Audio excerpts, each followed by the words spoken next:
Alright guys, I'm going to show you guys some methods that you can use to control your class better during class. And for me, I'm an English teacher in South Korea. I've taught for over 7 years at different academies and companies, and also privately. And from my experience of teaching at academies, typically there's about anywhere between 3 to 9 students in a class. All right. So I drew out 9 desks. Okay. And sometimes I don't know, maybe I have bad luck or something, or maybe I had bad luck for like 7 years straight. I don't know. But if there's about a class of anywhere between 4 to 9, there's always 1 or 2 students who will cause a lot of trouble. They're always talking, they don't listen, I don't know, they could be on their phones and you have to take their phones from them, or whatever the case is. And typically also, if you have 2 or 3 bad students, but I'm going to go with 2, they like to sit right next to each other. So that becomes a big hassle. So what I normally do is I will separate them from the start. So my recommendation to you, a better way to control your classroom is, if this is bad kid number 1,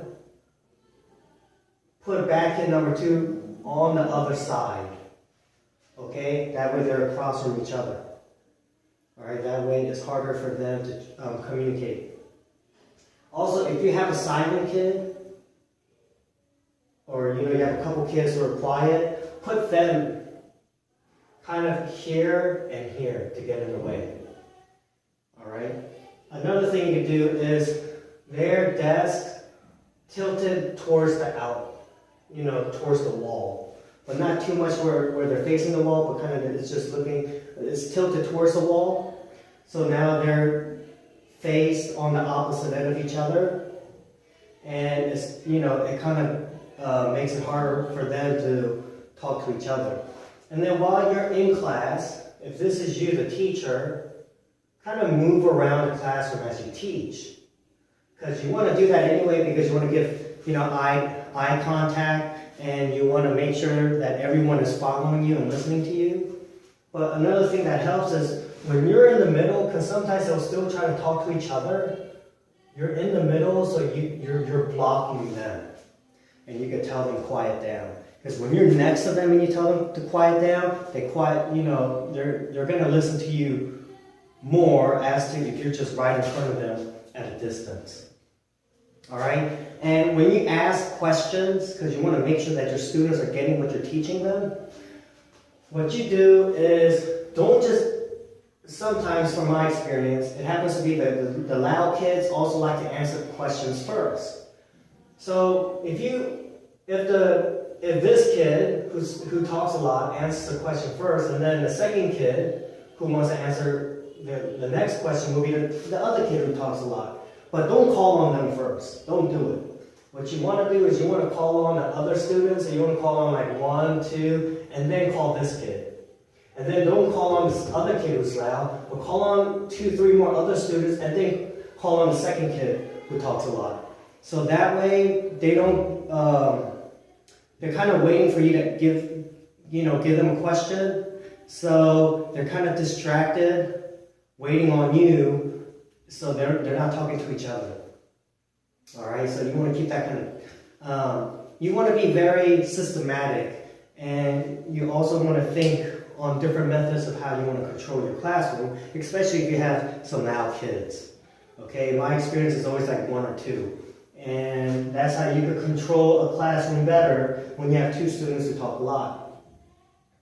If you do have 1 student who talks a lot, you can kind of put them up front, in front of you, so they're more, focused on you.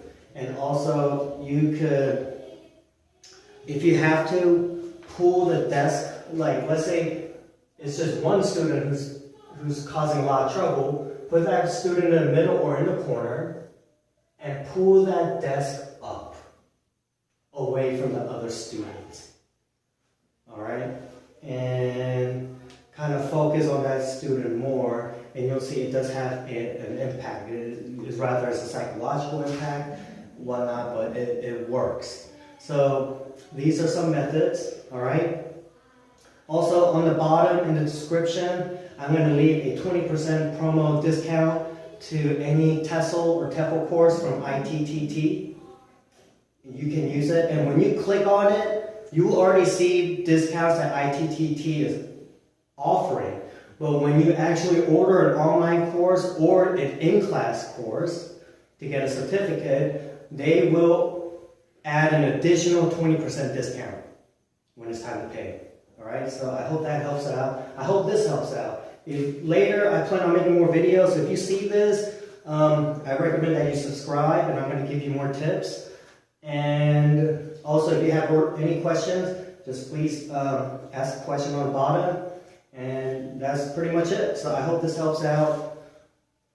And I hope you, if you are teaching, rather it's a big classroom, small classroom, whatever subject you're teaching, you will have success, and your students will benefit from the knowledge and wisdom that you are providing them with. All right, everyone, have a good one.